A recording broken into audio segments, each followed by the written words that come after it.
Seorang gadis pulang dari sekolah dan tinggal sendirian selama hanya beberapa menit. Tetapi ketika orang tuanya kembali, gadis itu telah hilang tanpa jejak.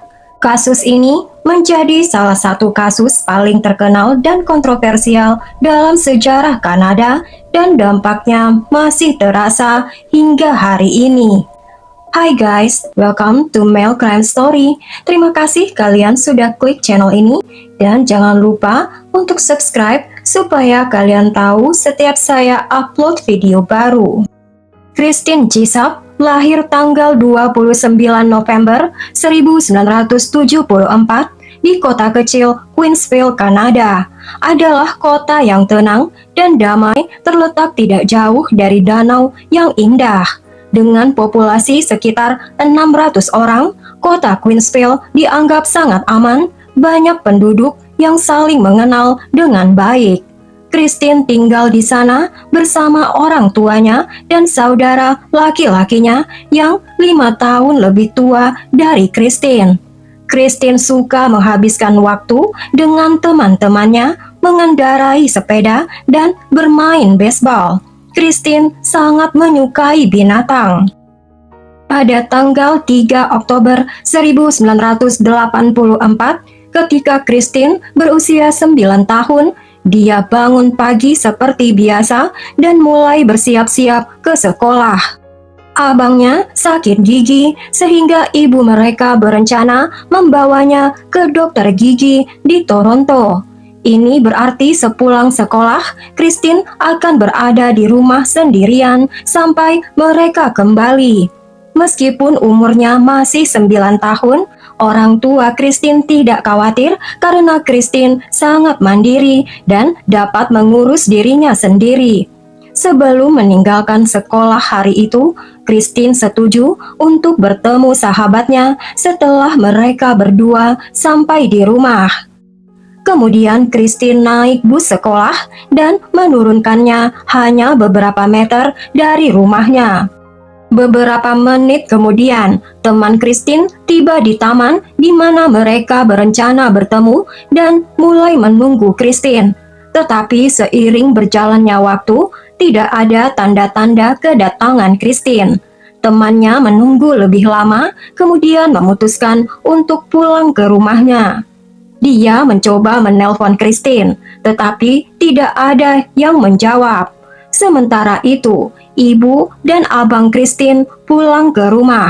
Ibu Christine segera sadar putrinya tidak ada di sana. Meskipun jelas Christine telah pulang dari sekolah, ransel Christine ada di kamarnya dan surat dari kotak surat ada di lorong rumah. Ibu Christine juga memperhatikan beberapa hal yang aneh. Sepeda Christine tergeletak di luar dan standar sepedanya rusak. Christine menyukai sepedanya dan selalu merawatnya. Jadi, sangat mengejutkan bila Christine akan meninggalkan sepedanya begitu saja di luar rumah. Jaket Christine juga tergantung di pengait jaket di lorong rumah. Tempat yang jelas tidak bisa Christine jangkau sendiri. Meskipun begitu, ibunya awalnya tidak khawatir. Dia pikir Christine hanya bermain seperti yang sudah Christine lakukan berkali-kali sebelumnya. Dan dia memutuskan menunggu Christine kembali. Sekitar 1 jam kemudian, karena hari sudah mulai gelap di luar, ibu Christine mulai khawatir. Christine selalu memberitahu orang tuanya kemana Christine pergi. Ibunya mulai menelpon orang tua dari semua teman-teman Christine, berharap Christine ada di rumah salah satu temannya. Tetapi tidak ada satupun dari mereka mengatakan sudah melihat Christine sejak di sekolah. Ketika ibu Christine menelpon sahabat Christine, gadis itu mengatakan mereka berencana untuk bertemu di taman. Tapi Christine tidak pernah muncul. Ibu Christine dan anak laki-lakinya pergi mencari di jalanan, memeriksa setiap tempat yang disukai Christine untuk menghabiskan waktu. Tetapi Christine tidak ditemukan.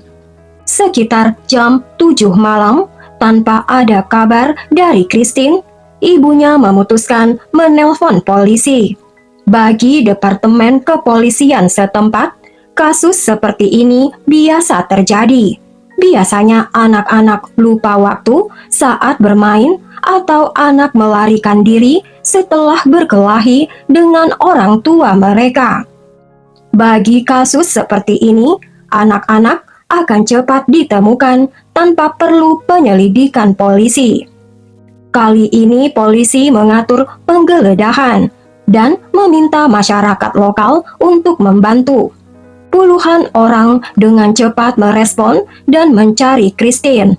Polisi juga mengetahui bahwa Christine mengunjungi sebuah toko kecil yang terletak antara rumahnya dan taman, di mana Christine seharusnya bertemu temannya. Christine membeli permen karet, tetapi kemana Christine pergi setelah itu tetap menjadi misteri.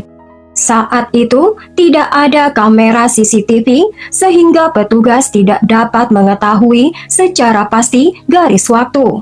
Polisi percaya Christine pergi ke toko hanya beberapa menit setelah pulang dari sekolah. Pencarian berlanjut sepanjang malam, tetapi mereka tidak dapat menemukan Christine.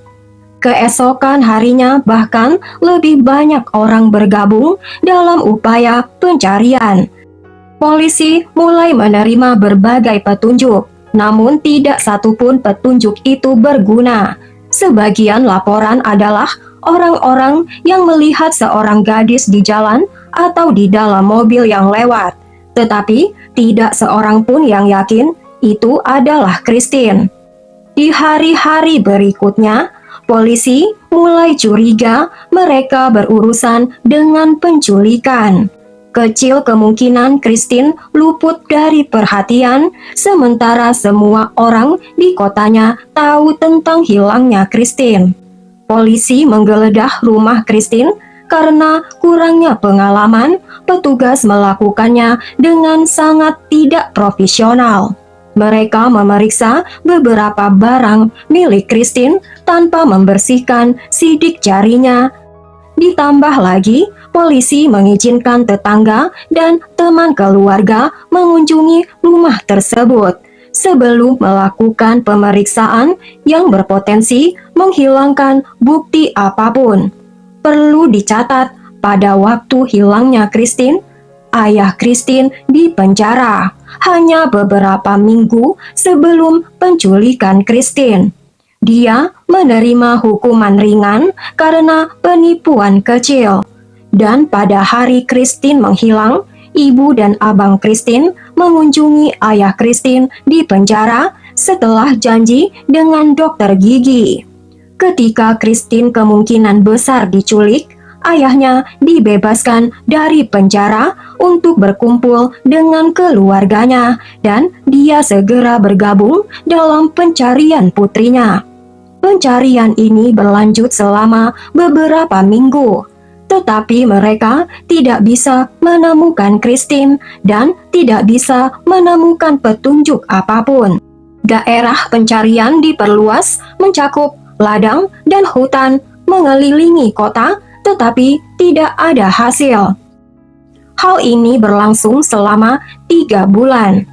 Hingga tanggal 31 Desember 1984, orang-orang sibuk merayakan Tahun Baru. Keluarga Christine tidak bisa merayakannya dan berharap Christine masih hidup.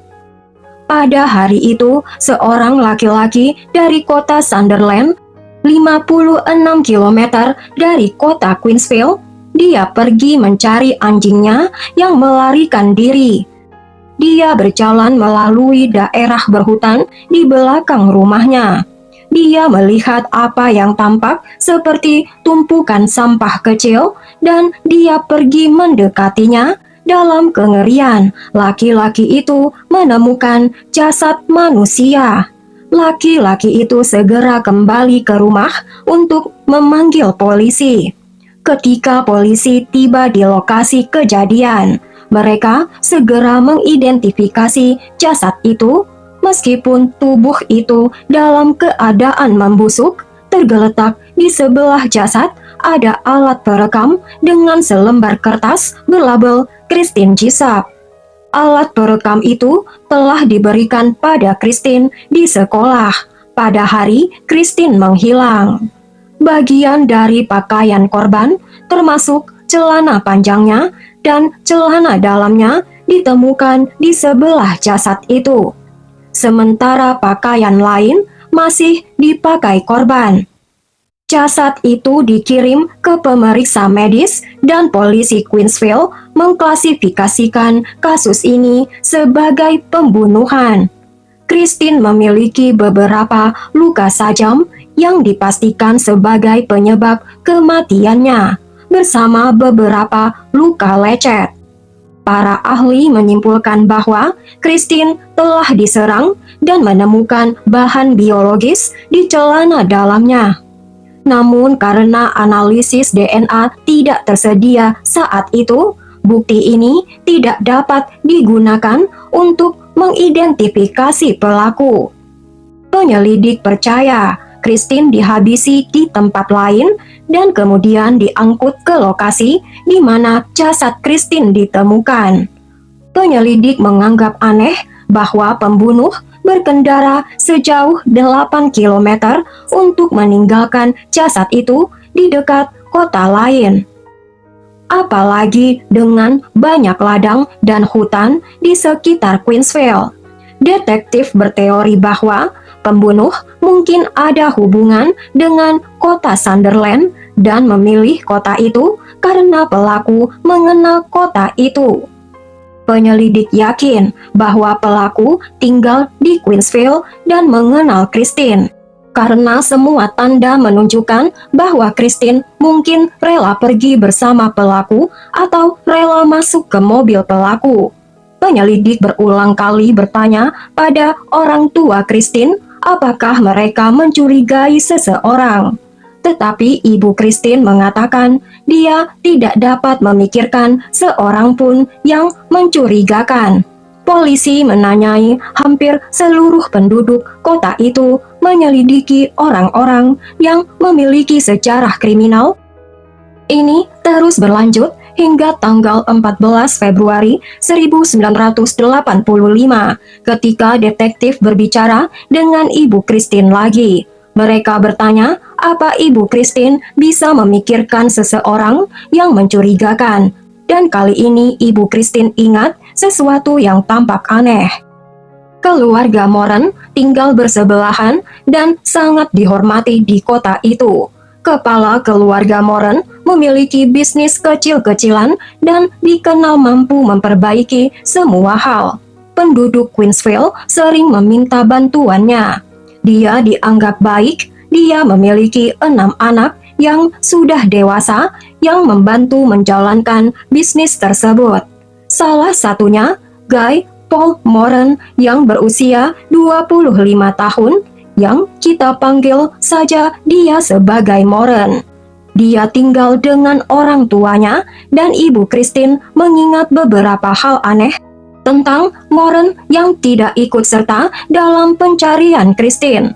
Meskipun seluruh kota telah bergabung dalam upaya tersebut selama berminggu-minggu. Setelah jasad Christine ditemukan, Moran tidak menghadiri pemakaman, meskipun dia adalah tetangga dekat. Ibu Christine menambahkan, Moran adalah orang yang tenang dan pendiam. Dia punya beberapa teman dan pacar. Moran suka memainkan klarinet. Detail ini menarik perhatian polisi karena Christine memiliki alat perekam bersamanya pada saat penculikan. Penyelidik berspekulasi bahwa Moran melibatkan musik untuk mengajak Christine dalam percakapan dan memancing Christine untuk pergi bersama Moran. Apalagi Christine mengenal Moran yang tinggal hanya beberapa meter dari rumah Christine. Polisi bertanya pada Moran seberapa baik dia mengenal Christine. Moran menjawab bahwa mereka hampir tidak pernah berbicara.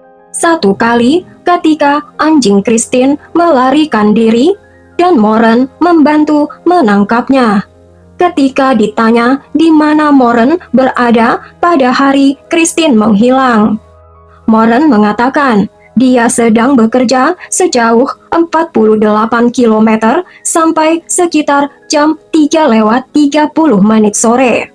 Kemudian dia pergi ke toko, berhenti ke stasiun bahan bakar, dan sampai di rumah sekitar jam 5 sore. Akhirnya detektif menanyakan pendapat Moren tentang Christine. Moren menjawab, Christine tipikal anak manis, tetapi kemudian menambahkan komentar aneh. Tetapi kadang-kadang mereka tumbuh untuk menjadi korup. Hal ini menurut polisi sangat mencurigakan, sehingga detektif memverifikasi alibi Moren. Detektif memeriksa jadwal kerjanya dan mendapati Moren menyelesaikan shiftnya tepat jam 3:32 sore. Jadi, meskipun dia berkendara ke rumah Christine, maka Moren tidak akan tiba sebelum Ibu Christine sampai di rumahnya. Pemeriksaan lebih lanjut, Moren memang berhenti di toko kelontong dan pom bensin yang menghabiskan waktu sekitar setengah jam.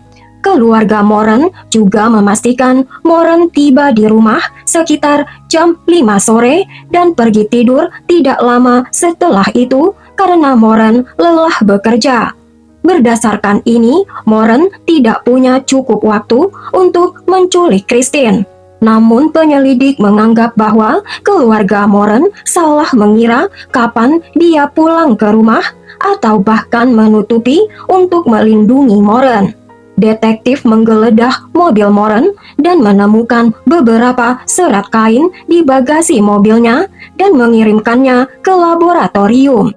Para ahli segera menyimpulkan bahwa serat kain itu cocok dengan sweater yang dipakai Christine pada hari dia diculik.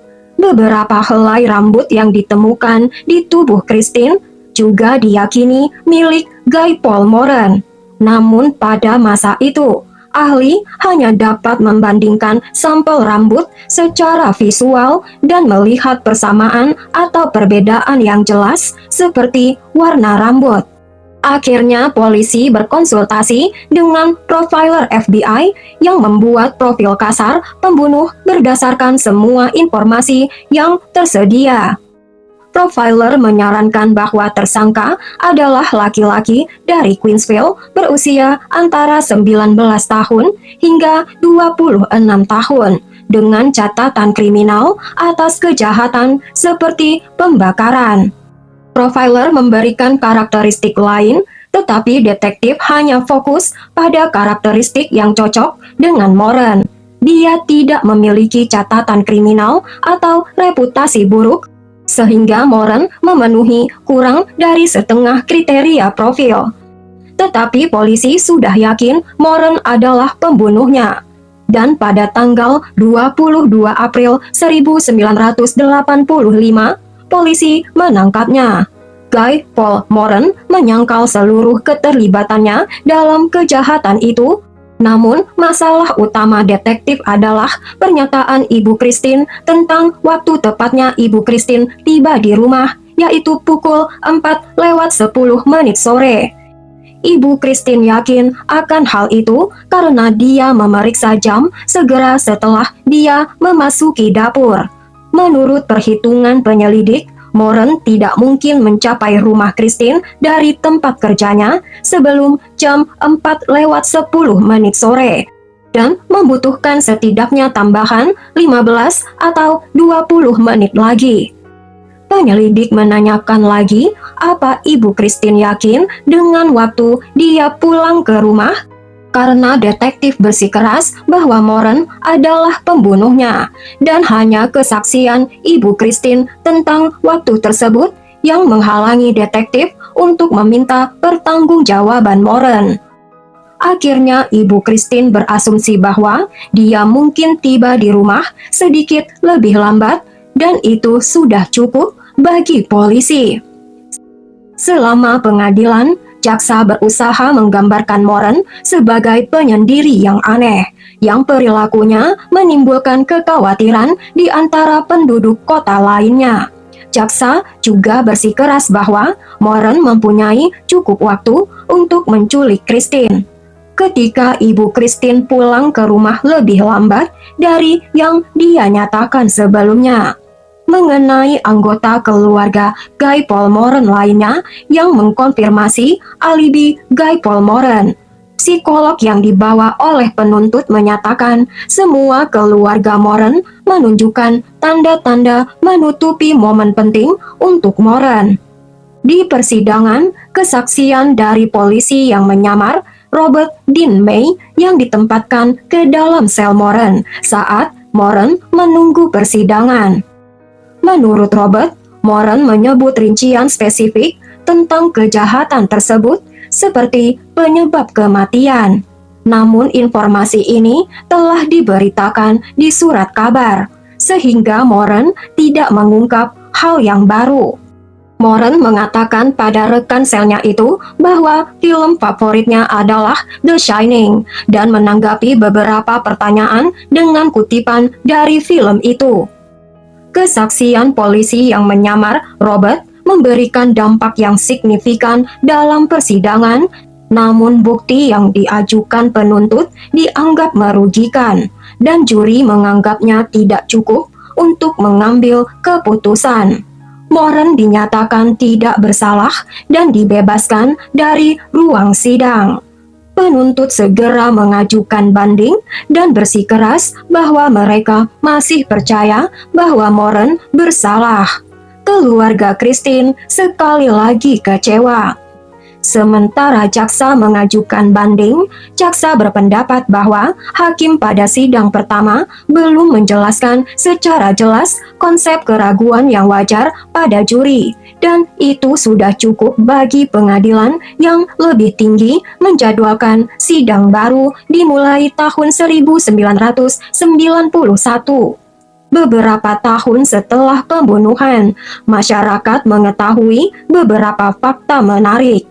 Terungkap bahwa ahli yang mencocokkan serat kain dari mobil Moren dengan sweater Christine yang telah menggunakan sweater dengan warna yang sama dan bahan yang sama dengan bahan serat yang ditemukan. Namun pada persidangan kedua, banyak bukti telah hilang termasuk serat kain dan helai rambut yang ditemukan pada jasad Christine atau pakaian korban, dan beberapa tulang Christine dan puntung rokok yang ditemukan di dekat jasad Christine juga hilang.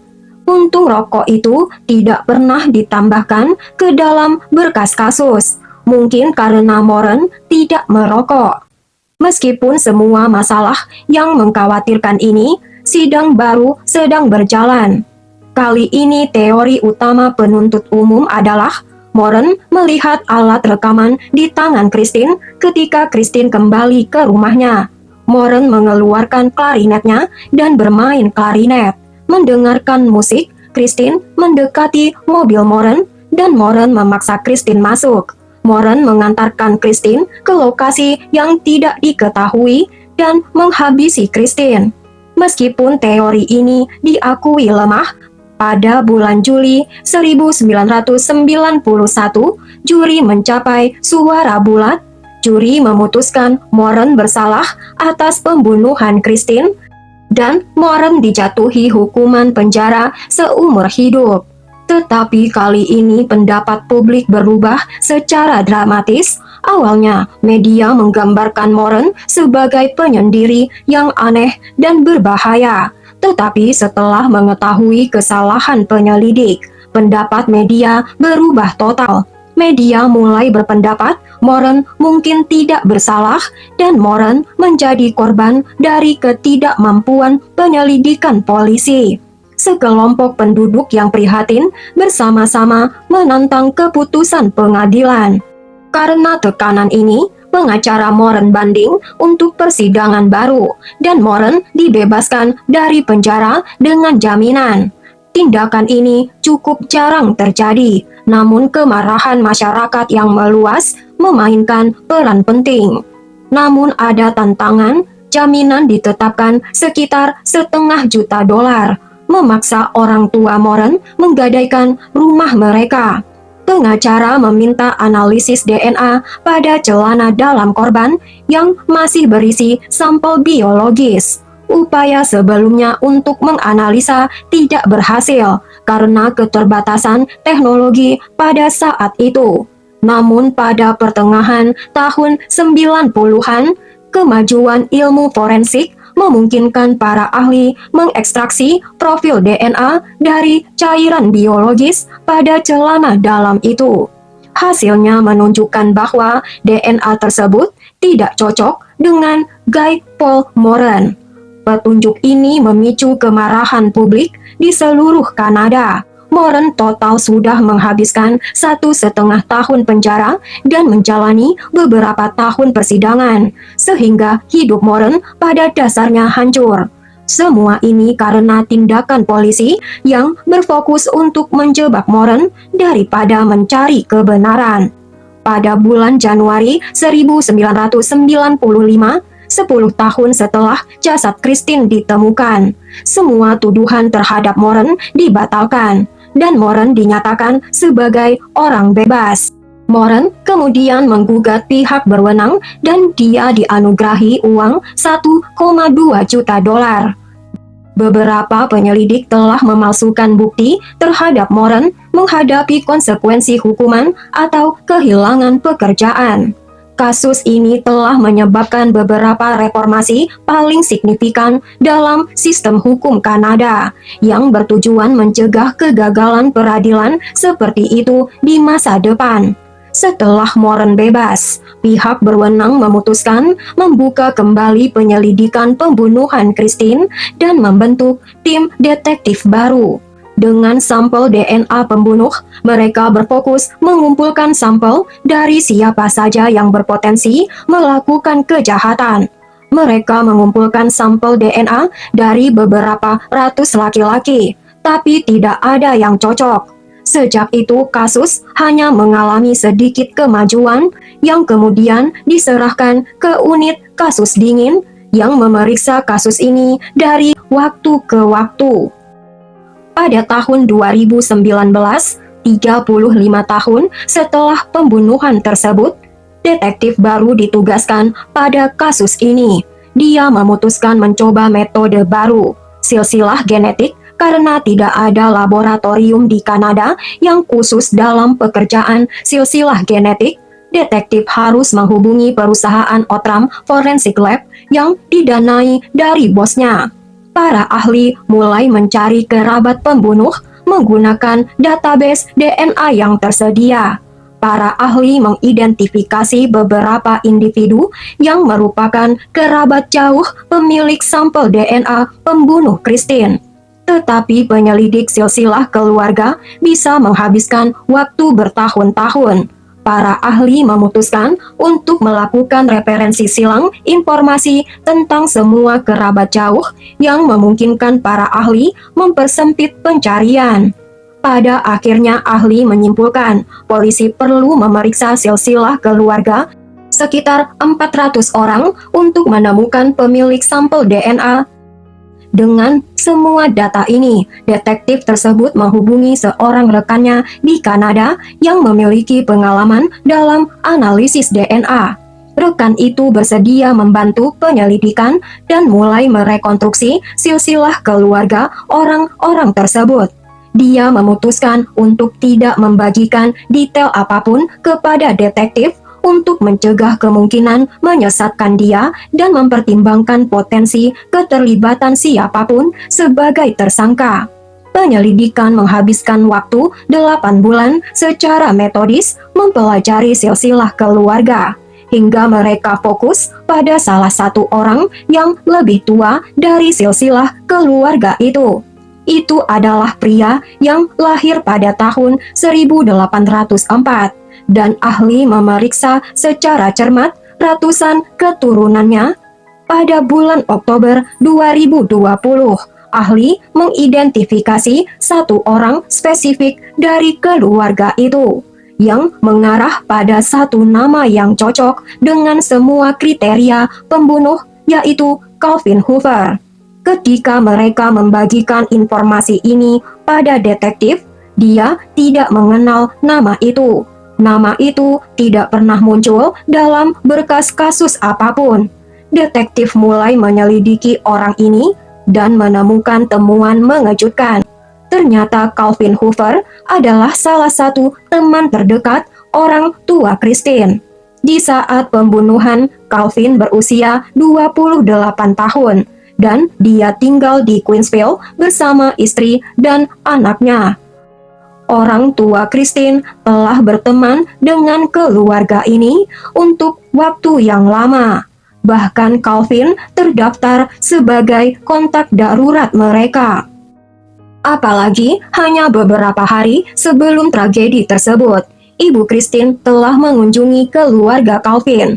Ibu Christine memberitahu istri Calvin bahwa dia akan mengunjungi suaminya di penjara bersama putranya setelah janji dengan dokter gigi. Tetapi dia tidak membawa Christine karena dia terlalu muda untuk tempat seperti itu. Ini berarti istri Calvin mengetahui bahwa Christine berada di rumahnya sendirian pada hari dan waktu tertentu. Dan Calvin juga berada di rumahnya dan dapat mendengar hal itu. Christine mengenal baik Calvin dan tanpa ragu-ragu masuk ke dalam mobil Calvin dan pergi bersama Calvin. Detektif bertanya-tanya, mengapa nama Calvin tidak muncul di berkas kasus ini bila Calvin sangat dekat dengan keluarga korban. Penyelidikan lebih lanjut menemukan fakta menarik lainnya. Setelah jasad Christine ditemukan, polisi juga telah berbicara pada istri Calvin yang menyebutkan bahwa istri Calvin itu tidak berada di rumahnya pada saat Christine menghilang. Namun, dia mengatakan suaminya ada di rumah menjaga anak-anak kecil mereka. Tampaknya polisi pada saat itu puas dengan keterangan istri Calvin dan menerimanya sebagai alibi Calvin tanpa repot-repot menanyai Calvin sendiri. Ini berarti Calvin Hoover memiliki kesempatan melakukan kejahatan dan detektif hanya perlu memastikan kesalahannya. Tetapi ada masalah lain, yaitu Calvin sudah meninggal pada tahun 2015 setelah berjuang dengan beberapa masalah kesehatan serius. Detektif memerlukan DNA langsung dari Calvin. Meskipun jenazahnya digali, mungkin tidak ada sampel biologis yang tersisa setelah 5 tahun.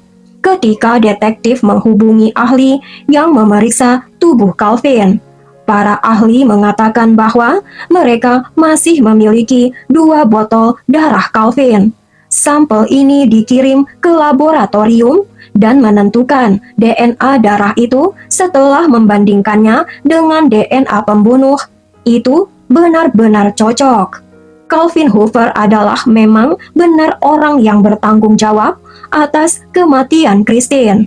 Orang tua Christine terkejut karena mereka tidak menyangka teman dekat mereka menjadi pembunuh putri mereka. Kasus ini tidak hanya menghancurkan hidup Christine, tapi juga hidup Moran. Sampai di sini dulu kasus ini guys, ambil pelajaran dari setiap kasus dan lupakan semua cerita kekerasan yang ada di dalamnya. Bila suka cerita ini, berikan subscribe-nya. Terima kasih banyak atas subscribe-nya guys. Berikan juga like, tekan loncengnya untuk cerita yang lain.